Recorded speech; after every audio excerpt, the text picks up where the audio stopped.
2026 NFL Draft wrapped up yesterday. The Denver Broncos had 7 total picks, including being the first team in the common draft era since 1967 to hold the final 2 picks of a draft. And the final pick of every draft is affectionately called Mr. Irrelevant. So, for linebacker Red Murdoch being the 257th and newest Mr. Irrelevant, couldn't have been more relevant. When I say 257th, you know what I mean. Newest Mr. Irrelevant this year. He set an FBS record with 17 forced fumbles during his career at Buffalo. Murdoch is the second Mr. Irrelevant the Broncos have selected since this charitable festival began in 1976, celebrating an underdog pick. San Francisco 49ers quarterback Brock Purdy, a 2023 Pro Bowl selection with 45 career starts, is the most successful Mr. Irrelevant since this whole festival began. Mr. Irrelevant, by the way, in Irrelevant Week began back in 1976 when former USC and Pro Football receiver Paul Salata founded the event in Newport Beach, California, bringing attention to other unlauded players for whom a professional career was likely to be fleeting. One of the things they do is they give out something called the Lozman Trophy. Think the Heisman Trophy, but the Lozman Trophy. It's a player fumbling a football. But listen, today we've got someone very special joining us today, a former Mr. Irrelevant. We've got Jim Kelleher, the oldest living Mr. Irrelevant. You were taken by the Vikings in 1977, back at the beginning of this fun festival. You're a guy from Colorado. You played at CU.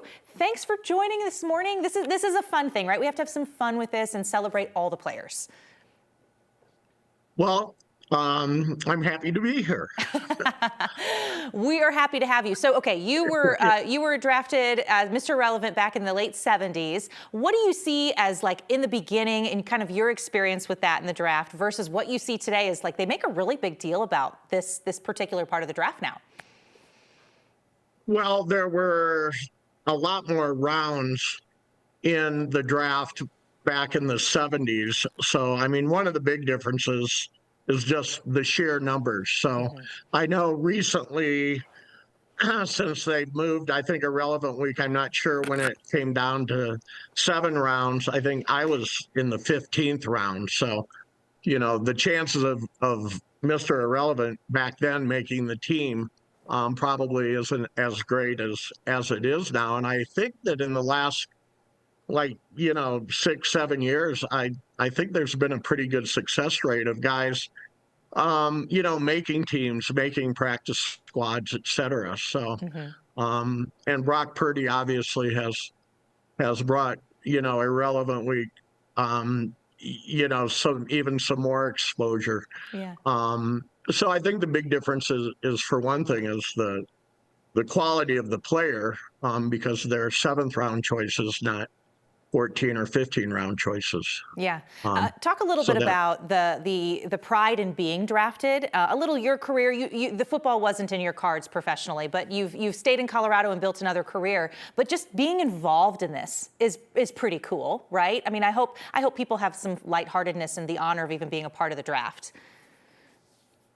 Oh yeah, it's the whole Irrelevant Week family, if I want to, if I call it that, is really a neat family. They had a 50-year reunion last year, and it was an opportunity. I think like maybe 22, 23 guys came back, and it was really neat to get to meet them.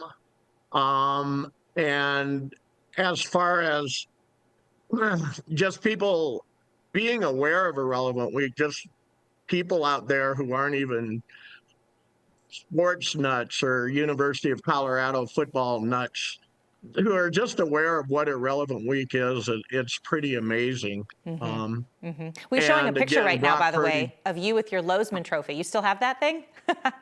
I do still have that thing. Nice. I love that. I was laughing because I have a basketball that I was given, and I put them next to each other. So to put it in perspective, a basketball and the height of the Lozman Trophy, including the base, is the same. So the Lozman Trophy is not a real big trophy, but it means a lot. And, I think the other part of the question, I mean, the Irrelevant Week, it represents the last guy drafted, but but it also means that you got drafted. Yeah. And that was a big deal. I mean, it was always a goal, playing football, especially in college, as you were getting closer to the end of your college career.